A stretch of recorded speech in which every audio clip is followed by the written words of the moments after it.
We live in a time where masculinity is shamed and men don't know what it means to be a man. As a pastor and counselor, I've spent the better part of my life equipping and training others. My goal with this show is to translate my hard-earned experience into tools and tactics to help you become stronger as a man. This is the BraveCo podcast. I'm your host, Jason Vallotton.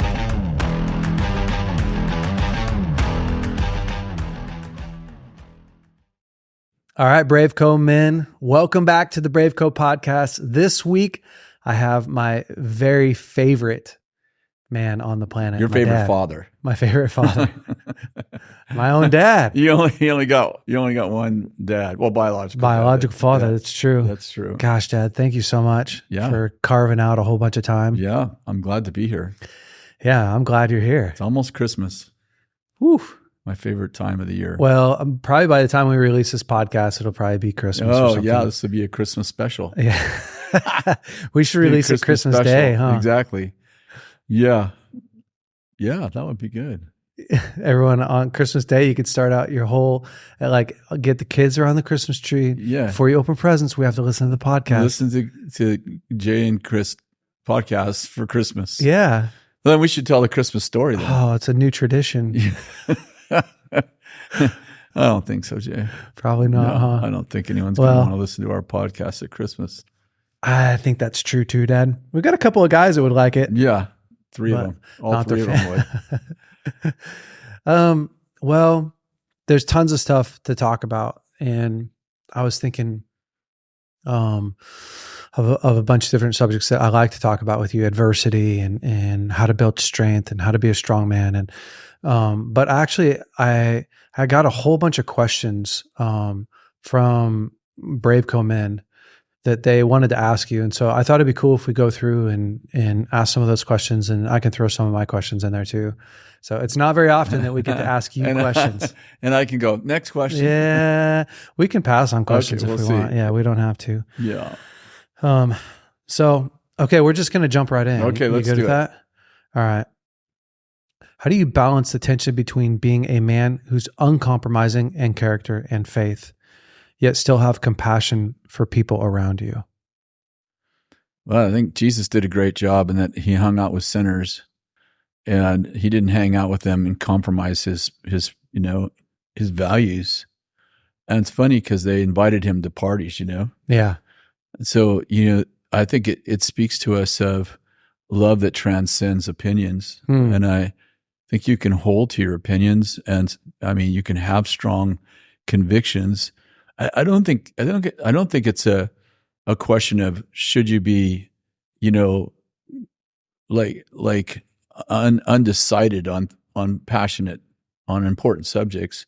I think it's like, how do you walk out your life of conviction? Yeah. And what do you require of other people? And one of the things I think that happens when you're my age, how old is that, Dad? I'll be 69 next year, in January. Ooh, you're close. So you're pushing on 70, really baby. Pushing on 70. I think what happens is you realize that life is a journey. Yeah. And that, you're meeting people on different places of that journey. Let's say that the journey's 1,000 miles. And you meet somebody that has, from your perspective, really wrong positions. Perspectives and convictions. Oh, yeah. And you realize, a person may be 20, and, you have 48 years of different life experiences from things that happen in the Lord to things that happen in your life. And those things, they all shape you. And you're meeting someone on that 1,000-mile journey. Mm-hmm. And so, to treat them because you feel differently about, morality, or different about family, or different about, maybe they your don't faith. even know the Lord. Yeah. And, I think that Robin Williams said, you often forget what someone said to you, but you'll never forget the way they made you feel. And so I think that helping people to know they're loved, helping people to know that they're cared about, because people, they belong, believe, and then behave. Yeah. And I think we're trying to often reverse that in the life of people. Right. We're trying to get people to Like behave. believe before they feel like they're loved. Yeah. And so I think it was John Maxwell who coined the phrase, people don't care what you think till they know that you care. Yeah.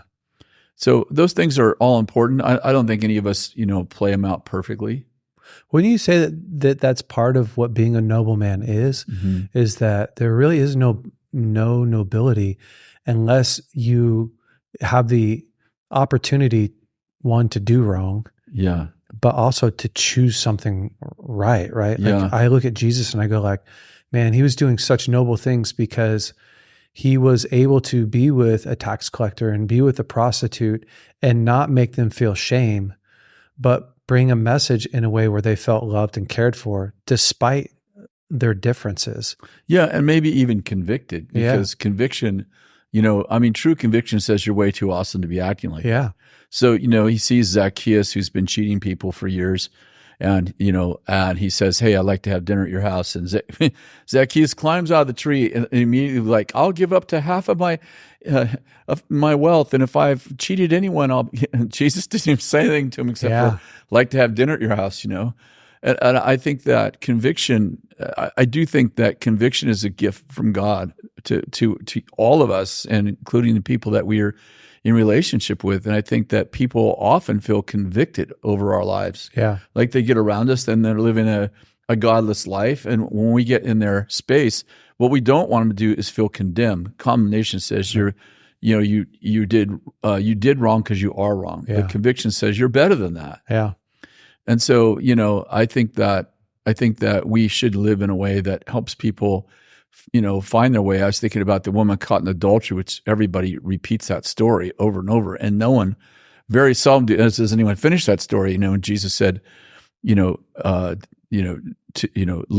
let he without sin cast the first stone, and then everyone leaves. Then he says, "Did no one condemn you? Condemn you?" She said, "No, Lord." He said, "Neither do I condemn you. Go your way and don't ever sin again." And he doesn't call "don't ever sin again" condemning her. Yeah. So, it's like sometimes we build a relationship with somebody where we do get to speak. Like we earn the right to, we have the value in their life, and we earn and favor, and we have the right to speak into their life. It's part of leadership. Like when I think about Maxwell's, talks about the different levels of leadership. Of course, the first one would be positional, right? Like people follow me because I'm paying their paycheck and I'm their boss. But then that next level is permissional, right? Like you follow me not because I'm your boss, but because I add value to your life. You see me as a person of value. You believe that I care for you. Yeah. You want my input in your life. And I remember when I was firefighting, it was with guys who were non-Christians. And my goal was to get into that permissional place in their life where they wanted me to speak into their life, knowing that I had a different set of value system because they felt valued for, regardless of our differences. And so I feel like it's like a leadership principle of like, no, don't. Like nobility, trustworthiness, faith gives you access and even makes you credible to speak into people's lives who are living a different way because you have a solution and an answer that they desperately need. Yeah. If you compose yourself in a way that feels loving and caring. And I think too, like it says that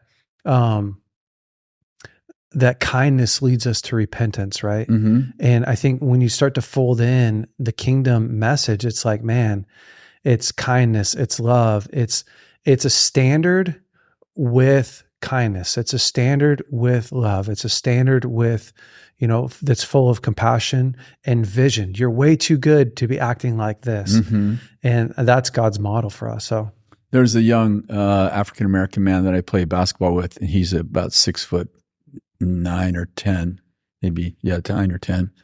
And he's, I don't know if he's a brand new Christian, but he's like 2 or 3 years old in the Lord, and he's on fire. That's He's on fire, right?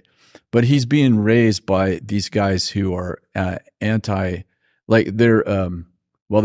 definitely anti-Bethel guys, and horrible people. Yeah, okay. And it's all about Bethel's out trying to get your money.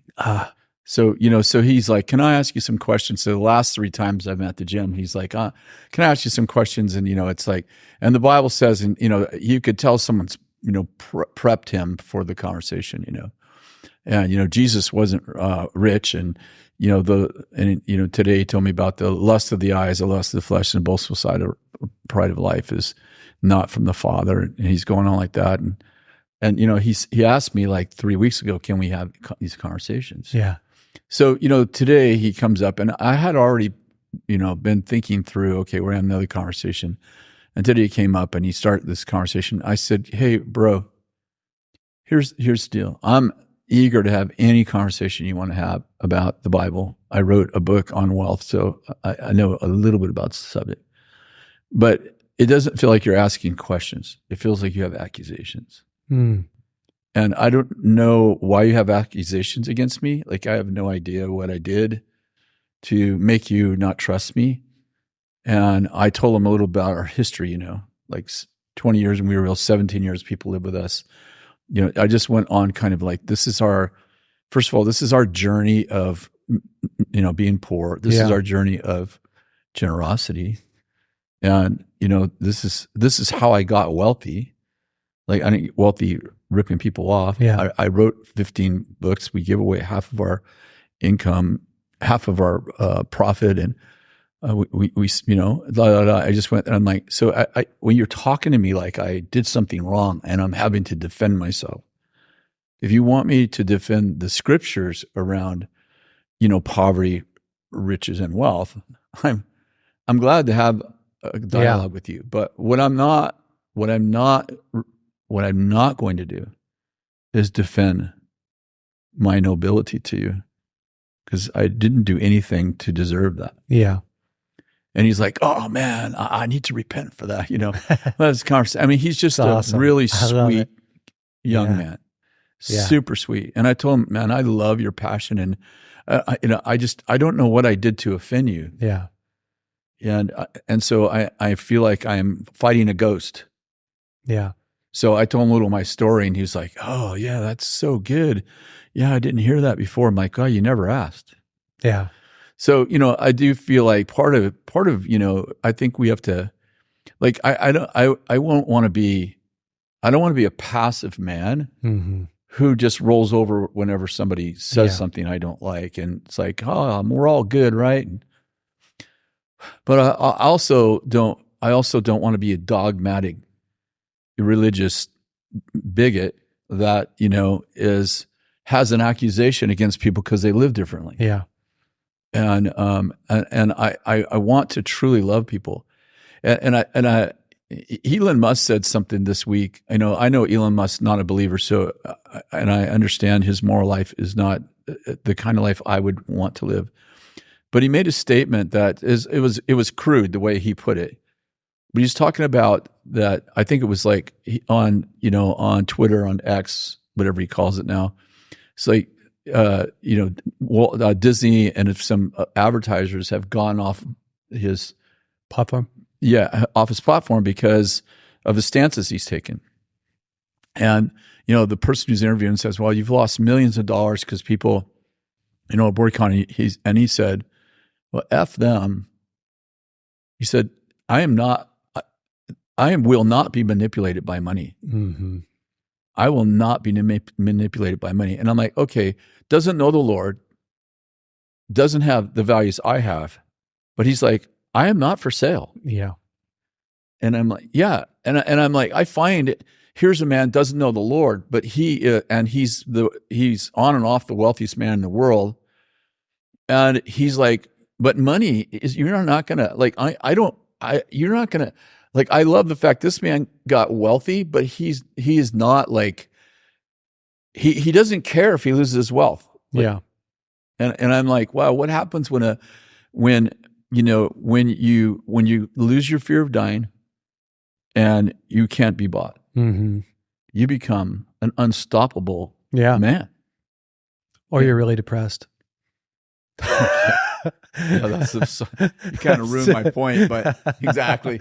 Or you're really depressed. Some of the guys are like, I got that a long time ago. I I'm can not give a afraid rip of what happens dying. to me. Exactly. Yeah, there's awesome. another side of that for sure. That's awesome, Dad. Great. This is great. Listen, that was just the first question. Yeah. We're going to be here all week, man. I got a list of them. No, sorry. No, I'm kidding. We'll You're move great. No, this is awesome. Okay. What is the thing you see most often men get wrong in their marriages?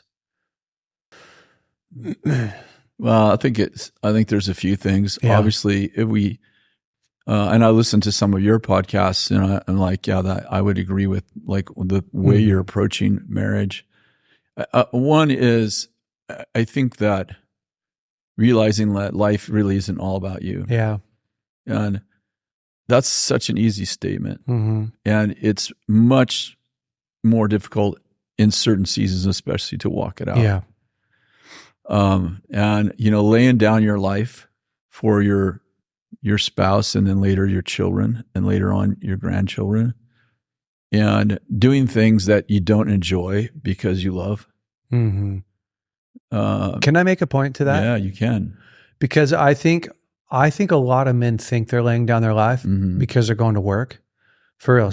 Yeah. They think, I work all week long for you, Yeah. But the truth is, it's easier to be at work than it is at home. Yeah, especially if you're, when you're first learning and you're not super successful at home. I mean, most men I know, the guys that I run with, even me, it's easier for me to be at work. This is easier than to be at home. Yeah. Because home, there's a million needs at home right now. I mean, with little kids. Oh my gosh. And even my older kids, right? There's tons of needs. And, my wife wants to emotionally connect and process through stuff. And like being at work's like, I'm the boss. Yeah. Or I know it's expected of me. I got to do 8 hours here. But I do think that laying down your life piece is often puts us in a place of so much uncomfortability if we're really doing it, right? Like if I'm really laying down my life for my wife, then I'm sharing my emotions in a way that's uncomfortable. Mm-hmm. I'm telling her where I feel weak. Mm-hmm. I'm listening to her, where process, and I'm meeting her in that spot. Lauren's going through, a season of mourning because her mother passed away, and laying down my life, it'd just be so much easier to be like, I'll pick up another job. We'll make more money. That's the easy part. The hard part is, my wife's in mourning and she really needs time to process, or she really wants to process, or she's feeling hopeless today, or I got it. Like those are the things, or I come home and the kids just, they need me to wrestle them. And I don't feel like the last thing I want to do is my daughter says, Dad, can you be Chickalinda? Chickalinda's the horse. So not only am I the horse, but I'm a girl horse, apparently. Chickalinda, I think, is a girl name. You're the bride of Christ. But I think you're right. Like laying down your life, I think guys get it wrong because they think laying down their life is, I'm going to work. I make the money. Right? But that is not laying down your life. That's an aspect of it. It's part of it. I mean, if you're not working and you're listening to this and you're not the provider, then there's a place for you to grow there. It's a baseline. Your baseline, yeah. But that next level of laying down your life is like Jesus. I think about it like Jesus. I've been watching The Chosen a lot, so I'm on a Jesus kick lately.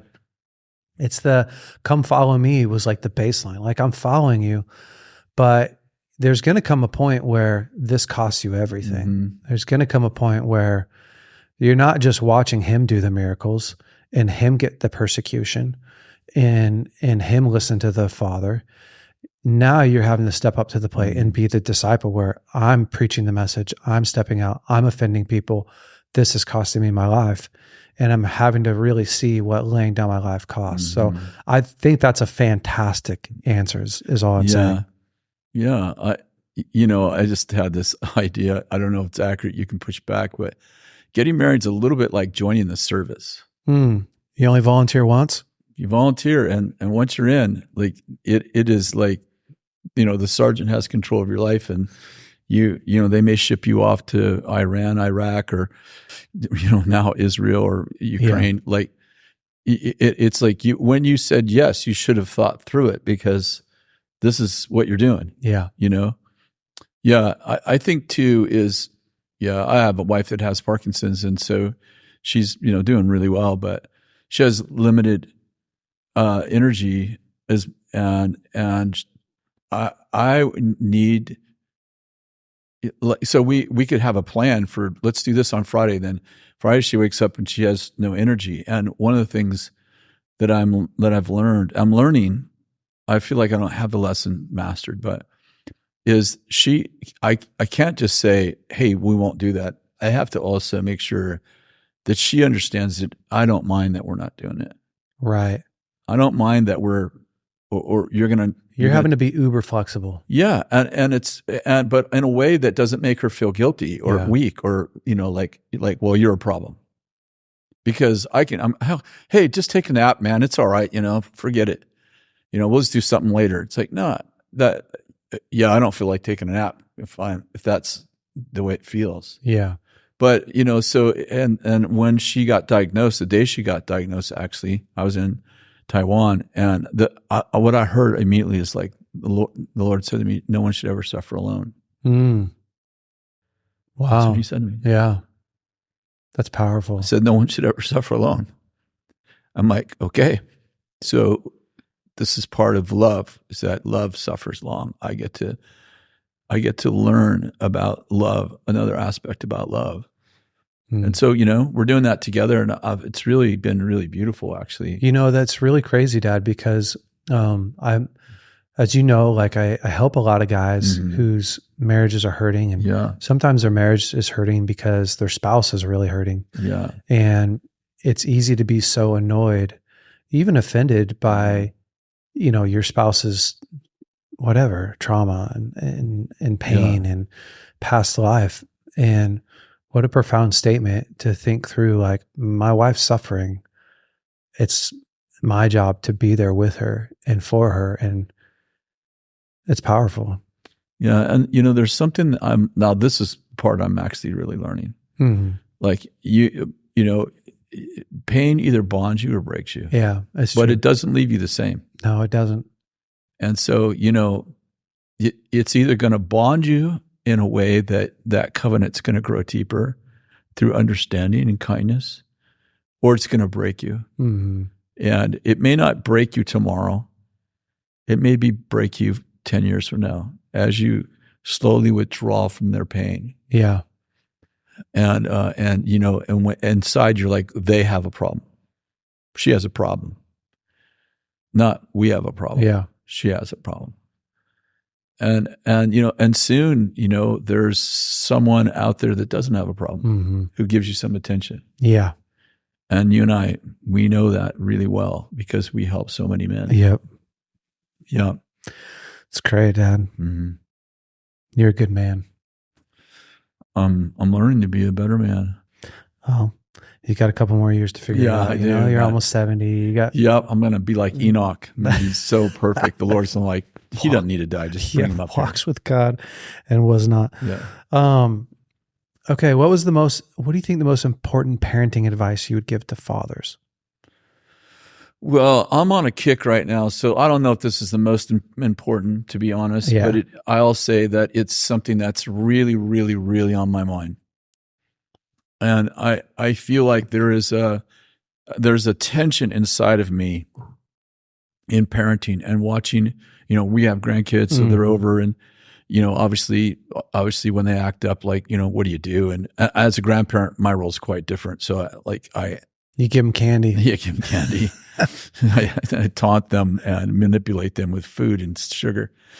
But on a serious note, it's like I feel like there's this thing that we were teaching, and I think Danny so captured it so well in Loving Your Kids on Purpose, where we're teaching our kids from the time from the time they can learn to make good decisions for themselves. Yeah. So we're giving them options, like, you want to do this or this. Be powerful. And I feel like was such a powerful truth, such a powerful truth, because, the religious way is like, do it because I said, and that's the way it is. You listen, you want to cry? I'll give you something to cry about, And so it's like strict obedience. Yeah, strict obedience in the militaristic kind of way. And I think the motto of that era was, to spare the rod to spoil a child.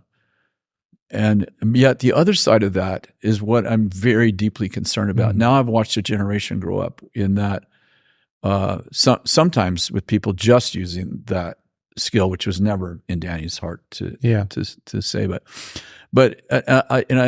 I'm thinking the other day, I was just thinking about just laying in my bed, just thinking about like, there is something about learning about authority, the fear of the Lord. And I'm noticing, like in John 15, Jesus said, I no longer call you slave because the slave does not know what his slave does not know what his master is doing, but I call you friend. And I'm like, well, start out being a slave. Mm-hmm. So it's like God taught us obedience before he taught us revelation. Before he taught us and here's how these are all the reasons I do that. Yeah.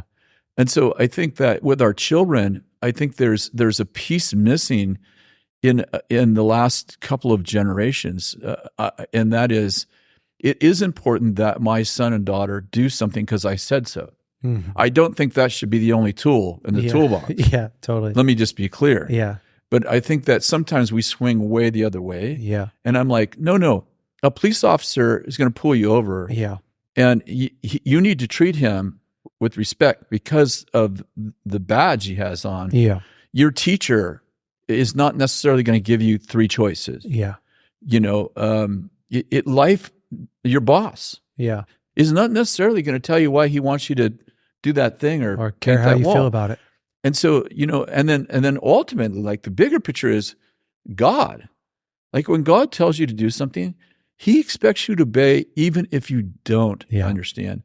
So I think that there's there's this tension right now inside of me of like, okay, this generation needs to also go, they need to swing back a little towards the middle and say, and be able to say, and be able to learn how to respect authority. Yeah. Because we have a whole generation doesn't respect authority at all now. Yeah.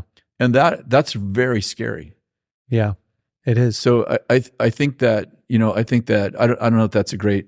I love it. Not probably the answer you're looking for, but it's just something that's deeply ingrained in me lately. Well, I love it. I think the execution of it is as a father of two really small young kids, is both challenging and convicting, right? So, because I have the same thing, the value and importance of trusting without understanding is such a gift, right? If I trust God without having to understand him, believing and knowing that he has my best interest in mind, my life is so much easier.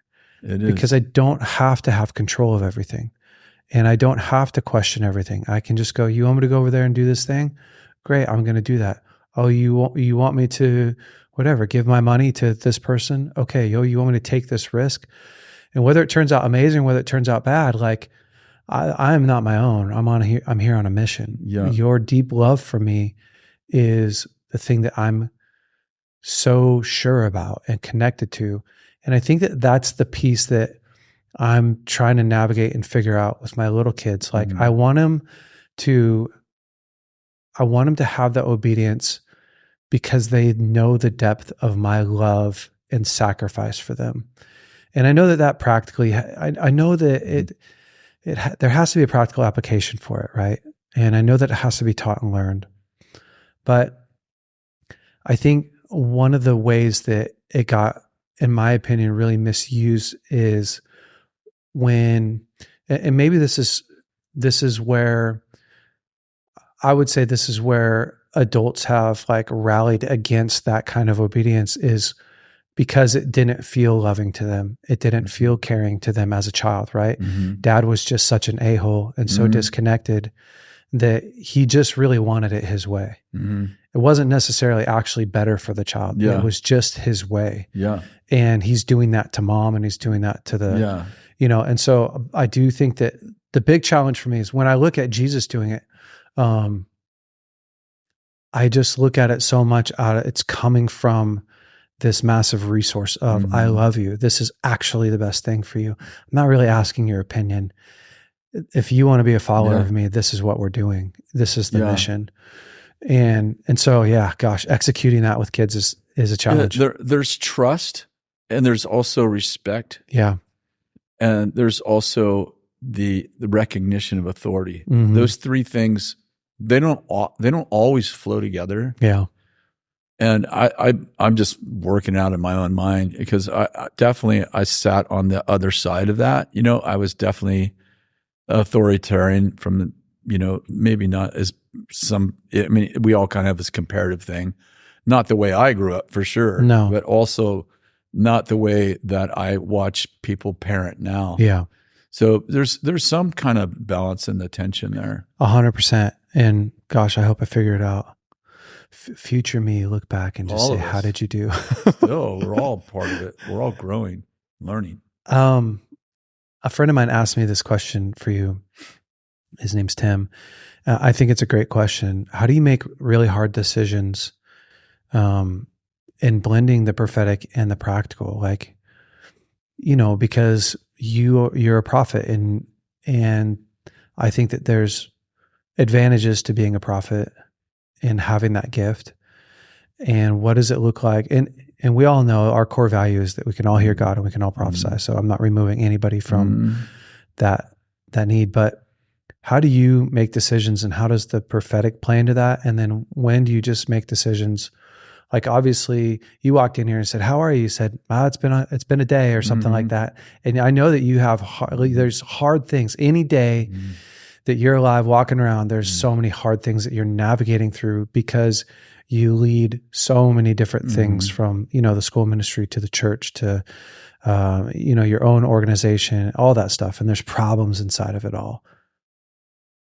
How do you differentiate between like, I'm solving this problem using the prophetic and I'm solving this problem this is just my best idea. And yeah, how do you solve problems? Well, I feel like my relationship with the Lord is like anyone else's in that, sometimes he opens up, a word to me that I know that my goal is to facilitate that and walk it out. And as much as it depends on me, sometimes, often we're giving words to other people and it's like, okay, well, my job is to deliver the word accurately. Yeah. And it's like, from there on, I'm pretty much done. Trying to be a part of making it happen is a bad plan. And then there's the prophetic words that the Lord gives me for me or for my family or the people I actually have authority, over or in their lives. And that's a little different walk because I'm like, okay, so how do I actually, activate these things in our life? How do I act on them? And I think all of that to say that it's not always easy and timing is important. And, making sure that when you have something really directional that there are people with authority around you that will look at that word too and will say, yes, that's the word of the Lord. And then also work through like, what's the timing of that? How do we walk that out? And then the other side of it is I think that sometimes we have to be careful that we don't become robots and that think that God wants to like, okay, now next step, turn left 3 steps. And then, and we kind of view life as like this, like we're waiting now for the next thing God's going to say to us. And that's just not like the Lord loves free will. Yeah. In fact, love does not, if you read 1 Corinthians 13, which actually speaks of the way God loves us before it speaks of the way we're to love others, love doesn't seek its own. So God's not trying like, okay, it's my way or the highway, bro. Listen, I said turn right at the left. Listen, do it again. Let's try it again. And we just talked about obedience a few minutes ago with the kids. Yeah. But also the Lord loves free will. As a matter of fact, if you think about, David, who loved God, he's a man after God's heart. He built a tabernacle that was actually illegal in his day because, the only Bible they had was not just the Old Testament, but the first 5 books of the Bible mostly. And those first 5 books of the Bible, Leviticus gave, Numbers and Leviticus gave a very pointed picture of how God wanted to be worshiped. And David's like, oh, that's great, but let's just put the Ark of the Covenant in the middle and let's just like all worship. Like, and then God loved it so much in Acts 15, he goes, in the last days, I'm going to raise up the tabernacle of David, which is the tabernacle that in his day was illegal. It was not on this side of the cross, but, and so, it's like, it just says to us that God loves passion. He loves people who passionately love him, beyond the book, beyond not anti the book, but beyond the book. And so, I think that when we see our lives as when we see ourselves just as slaves, then we're kind of like waiting for the next word to do something. When we see ourselves as lovers and friends, then we realize that now we have to navigate something that I think is more difficult. And that is, if my wife doesn't tell me take out the garbage and do these 5 things, if I do those 5 things, I know, okay, I did what she wanted. Yeah. But the greater challenge is when today's her birthday, and I'm like, what does Kathy Vallotton really want on her birthday? And so the greater horse ride. Yeah.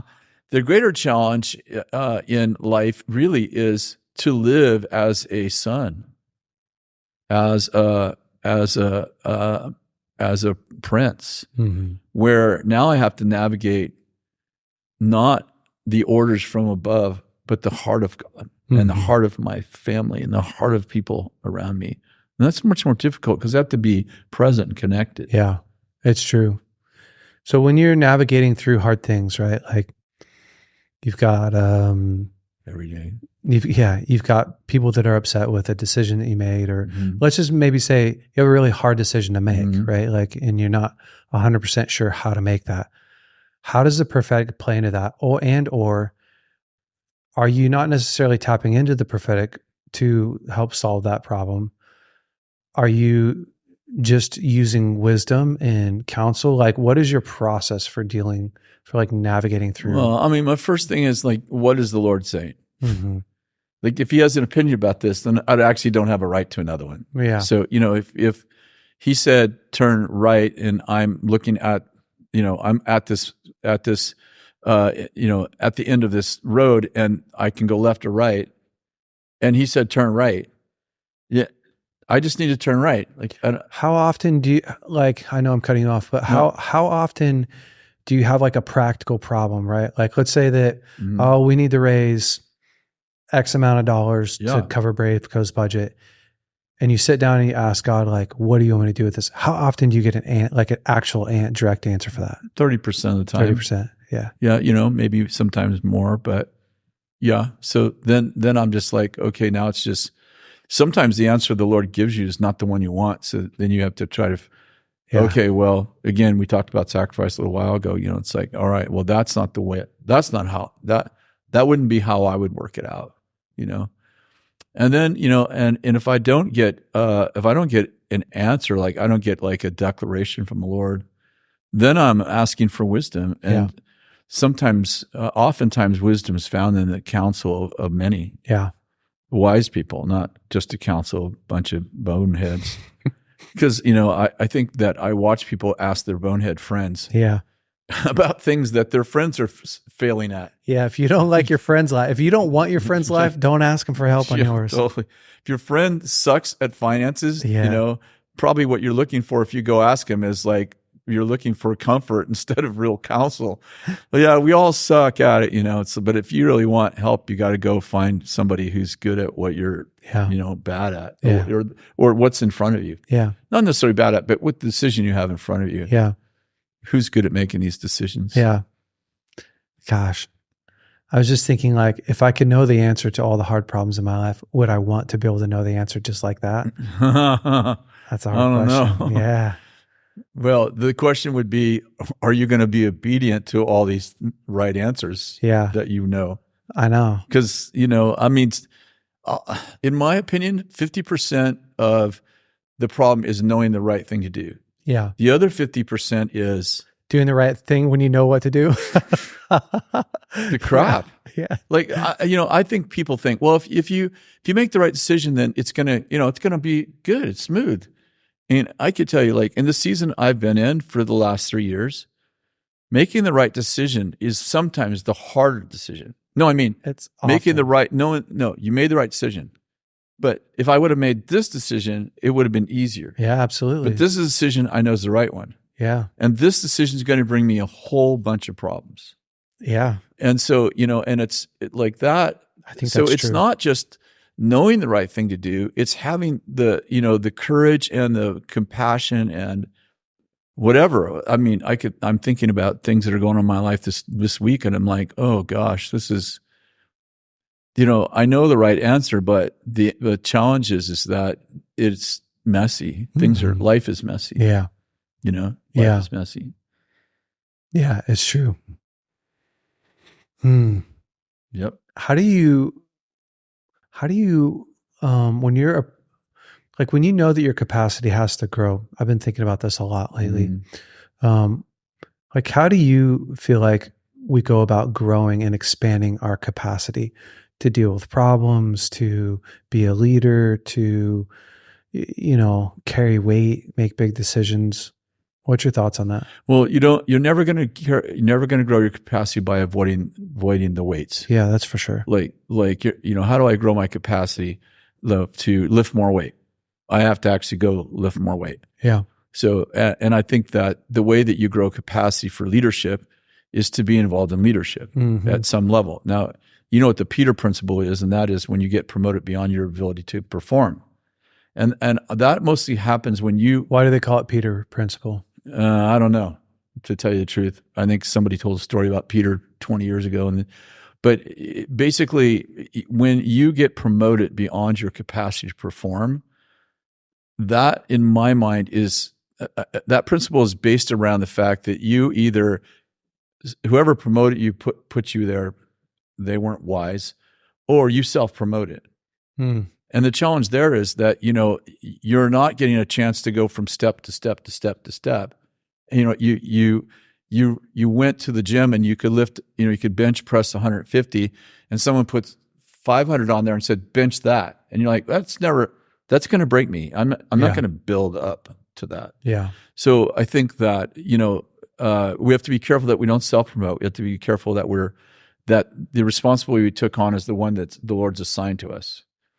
But on the other side of that is, I always feel like in the Lord, you're always slightly over your head. Sometimes you're way over your head if you insist.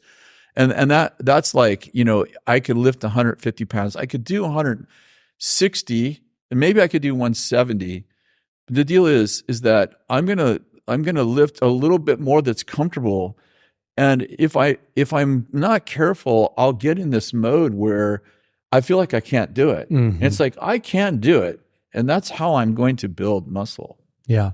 And, and I think that, in my personal life, I have a lot of capacity for certain kinds of problems and very little capacity for other kinds of problems.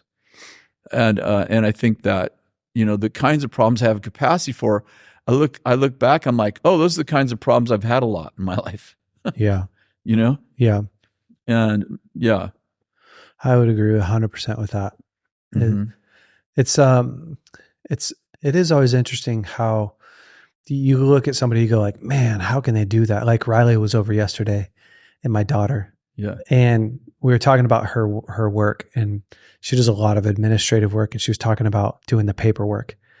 And I said, oh, babe, how is it for you to do paperwork? She said, oh, I like it. It's easy. Yeah. When I sit down to do paperwork, honestly, I get anxiety. Yeah. Like filing stuff and keep making notes and like, oof, I can't even handle it. Or you watch people who are just, they can just handle a certain kind of pressure that's like, wow, man, I just don't feel like I have any grace for that, any capacity for it. But then on another side, like I have lots of capacity for certain areas that I've done for a long time. I think a lot of it too is a gift mix, right? It's like the area that you feel good at. But yeah, I've just been thinking. It's also organization. Yeah. To be honest. Like, I'm an organizational freak. So this is, so I'm going to toot my own horn for a minute here, but I'll say this, like, if you came to my shop's super organized and probably cleaner than it needs to be. Yeah, it's But great. the deal is that when something like everybody likes to work in my shop because you know where everything is. Yeah. And so if you, when I go over somebody else's place and there's just like, they have all the tools, but where are they? Only God knows. Like it just makes the job so much harder. It's chaotic, yeah. And I think that some of what happens in our life is that we actually, that's a metaphor now, but we have, like we organize things. Like we have how do I, like conflict? I don't just jump in there. It's like, okay, I have tools for conflict. And that isn't, I step in and I tell you what I think. Yeah. One of my tools I've learned from Danny many years ago, I don't do it perfectly, but much better, is I sit and listen. And I'm like, okay, what's their side before I it's like, okay, hey, John, I have a problem with da-da-da. And he's like, okay, well, I'd love to hear your side of the story. And so if I can listen without defense, which is not easy, especially if there's a problem with you, or someone that something or someone you really care about, or something you really care about, and it's hard to listen because he's like assaulting your thing. But if you can listen, then you're like, okay. And so you're organizing your tools. It's like organizing your tools. Yeah. It's like, okay, so I listen to him, and I ask questions to make sure I understand. And then I maybe pose questions like, have you thought about looking at it like this? Like, have you thought about maybe seeing it that way? And instead of just like, all the tools are like, they're in the toolbox someplace, and maybe they'll come out somewhere in the conversation, but the conversation might be really damaged when I used like 5 tools. I couldn't find the right tool, so I used something else. And then finally I come upon the right tool, then it's at the end of an argument. And then I walk out of those meetings and I'm like, and this is my old way of dealing with conflict. Like, oh, wow, I wish I would have done that differently. That was not good. Yeah. Understanding a process and following a process definitely gives you more capacity. For sure. I agree with that 100%. It's what we teach in our marriage course. We're getting ready to do a marriage course and marriage intensive in January. Lauren and I are. And so much of it, we were working on it today. So much of it is, do you understand how to do conflict? Do you understand how to connect? Do you understand how to express your emotions? Like, if you don't know how to do that stuff, then marriage feels overwhelming, right? Like, people don't have any capacity for marriage, and they go home, they don't have any capacity for their wife or for the kids. And it's because you don't actually understand the process. Once you understand the process for communication, the process for conflict. Conflict has a process that, if you know how to do it, right? If you understand boundaries and you understand how to seek to understand and how to do reflective listening, and oh my gosh, it's like the same effort that you used to use. Now I'm using that same amount of effort, but I'm getting so much further because I can do the process. That's good, Dad. I love that. That's smart. Okay. We'll just do a couple more. Okay. And we'll be done. These are great. What 3 skill sets do you think are most important for men to develop today, and why? You don't have to do 3 if you don't want to, or you could do 5 if you care, if you're really into it. Well, I mean, obviously learning how to love, and that's let's just say learning how to love, and then what 3 processes come out of learning how to love, because it's probably all about learning how to love, right? Maybe. Yeah. So, one, I think being present. And man, isn't it not harder with all let's just scroll some more, I know. And it's just really easy to just like relieve the pain of life by being in the fantasy of, scrolling through your Facebook or whatever pages. So I think learning how to be present. Yeah. And I'll tell you that the times that I have to learn to discipline myself to be present is when we're involved in something I'm not interested in. I mean, I don't have a problem. Like, guys want to sit down and talk about football or basketball. Yeah. I'm like, I'm not trying to be present. I am present. Yeah. I go home and my wife wants to tell me about her day, and sometimes her communication is like, she's taking you the 5 mile, road. the 5 hour way on a 2 hour. Where are we going? Because I always think that sometimes communication with women is the prize is at the end of the road. So being present. So number 2, I think not giving up. It's really easy. Perseverance. Perseverance. It's having grit, not giving up. Staying the course, hanging in there. Raising kids is tough. There's no one, if you're halfway decent father, there's no one that you give your life to that much that at seasons shows that little appreciation. It's true. Like anybody else that you put a roof over their head, you fed them every day. Yeah. You're up at night with them, whatever, all the things that happen with moms and dads. Anybody else would be like, I owe my life to you. Yeah. But those little monsters, they go through seasons where they're like, I hate you. You're not a good dad. I'm like, you didn't come with instructions, dude. I did my best, Yeah, it's true. And maybe I didn't do my best, but it feels like I real. definitely sacrificed. So, like perseverance and grit are important. And then thirdly, I think Bill's book comes to my mind, encouraging yourself in the Lord. Like we all have to figure out, how do we bring ourselves courage? And what I see is what's masquerading as encouraging myself in the Lord is avoiding. Like I have this big avoidance. Like I just don't do it. Like I just don't pay attention. I go, I'm not against watching TV or watching. I love all that stuff. I love to unwind by watching a good basketball game or a football game. I don't think you can just stay engaged in the world we live in 24/7. It's just, at least my world, is so much. I have to give my body and my soul a break. Absolutely. But there is a place where I just disengage from pain, and I just act like I'm calling it perseverance, but actually I actually don't do it at all.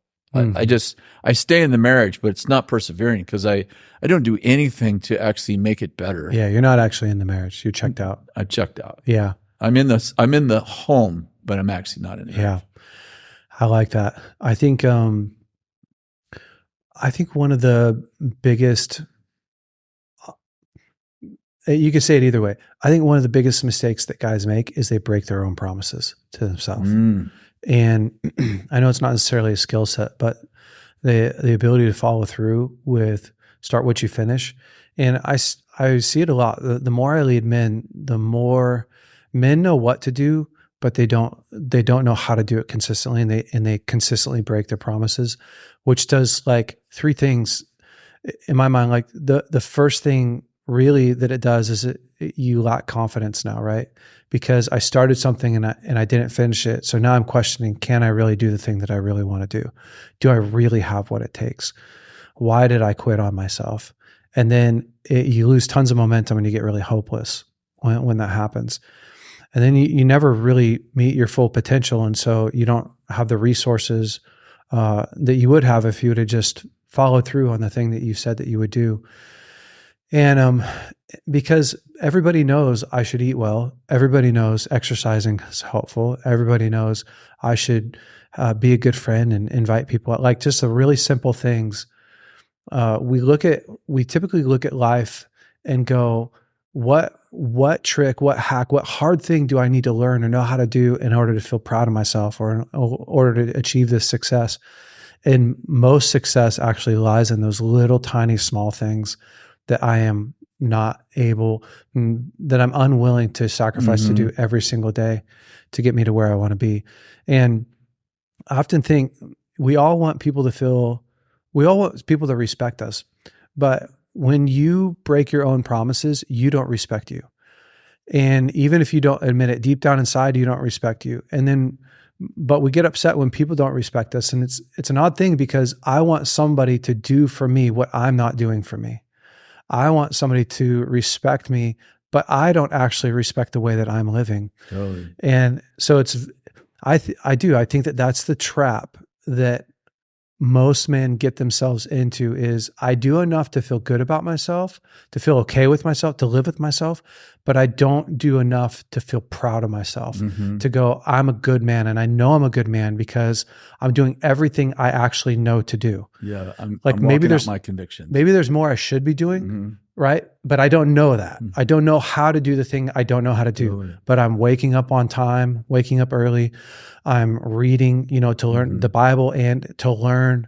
I'm, following a budget, some sort of budget. I'm working hard when I'm at work. I'm working out, working on my body, whatever. I'm eating in a way like most guys, if they just did what they already know to do, it would change their life. Totally. absolutely transform their life. Yeah. Especially if you did it with passion. Yeah. Well, Dad, anything else that you feel like, man, I want to give these guys this one piece of advice? I just want to say that, you know, working hard on the things that are hard is ultimately worth it. And Yeah. the other thing is, you really can't run from yourself. You know, we see as all of us who are listening to this, and we all know people who went through a divorce. Like, oh, I'm going to get out of this. I'm going to divorce. Like, You're stuck with you. I'm always saying to the person who comes in, like, okay, let me just tell you that go look up divorce on the psychological pain level. Besides a death of a child, it's the most excruciating pain you can have. And you won't bear it alone. Like it will get on a whole bunch of people. Yeah. As you know, as we all know, because of what we've been through. But so we know it by experience too. So I'm saying, and I use divorce now as just an analogy. It's like when I divorced myself from the situation, it doesn't get better. Yeah. And I'm going to go away. I'm going to metaphorically marry another woman, and it's all going to be okay. And it's like you're stuck with you. You're man. stuck with you. And you're stuck with a person, a human. Yeah. Who has other issues, you know, maybe not the same ones. And so the grass is greener on the other side. No, the grass, well, make sure that's not artificial turf, because that's one problem. And secondly, you know, it's greener on the side you water. And you know, the people that have, most people who have the life you want, they've worked hard for it. Yeah, it's true. And so, you know, and I just think that, you know, just really being sure that when we're exiting a problem, that we're really making the right decision. It's great. Because hard work does, my mom used to say, hard work does pay off. And I'm like, it doesn't 1,000% of the time, but most of the time it does work out. Yeah. Most of the time hard work does make it better. Well, being lazy definitely doesn't. Oh yeah, no. There's a bunch of proverbs about that. Yeah, I mean the quick pathway to hell is avoid conflict. Avoid conflict, right? Avoid doing hard things, man. That's just. And Jordan Peterson says it like this: like you have to pick your pain. Yeah. Working out and being in shape really hard. Being out of shape, being obese is also very hard. Very hard. Yeah, having a healthy marriage, it's really hard. It's a lot of work. Having an unhealthy marriage, it's so hard. Really hard. Yeah, it's really, Much really harder. hard. Yeah. Not being a present dad or being a present dad is super tough, man. 'Cause you got to go be Chickalinda, like I said earlier. Not being a present dad is really tough, super tough. And sometimes you can delay the pain, but when you delay it, it's like not paying your credit card. Like you call up and you're like, I don't have the money this week. And they go, oh, it's no problem. No problem. And then like you keep the interest compounds on the interest. Yeah. And pretty soon you're like, I remember I didn't pay the IRS and, you know, and I owed them $9,000. And the first bill I got was $17,000. And I thought that was bad because that was penalties and interest. Yeah. Oh yeah. And then they're like, oh, we got we'll put you on a 3-year plan. Well, I paid back like $27,000 on $9,000. I'm like, you know, yeah, they were stoked about your deal. You could put it off, but it will cost you more, right? Yeah, it's like buying a house in California right now. Yeah, exactly. The interest is so high, you buy that house 4 times over. Exactly. Yeah. Yeah. Well, it's been good. Dad, thank you so much. Yeah, thanks for having me on, and I really appreciate what you're doing for men. And it's awesome. It's a great movement. Yeah, you're such a good man. Thank you. Well, BraveCo men, hopefully you enjoyed this podcast this week. If you loved what we're doing here, feel free to share this episode, share our podcast. That's how we grow. It's how we help spread the news and disciple more men ultimately. Also like and comment on the podcast. That helps us grow too. Otherwise, we will see you next week. Stay brave.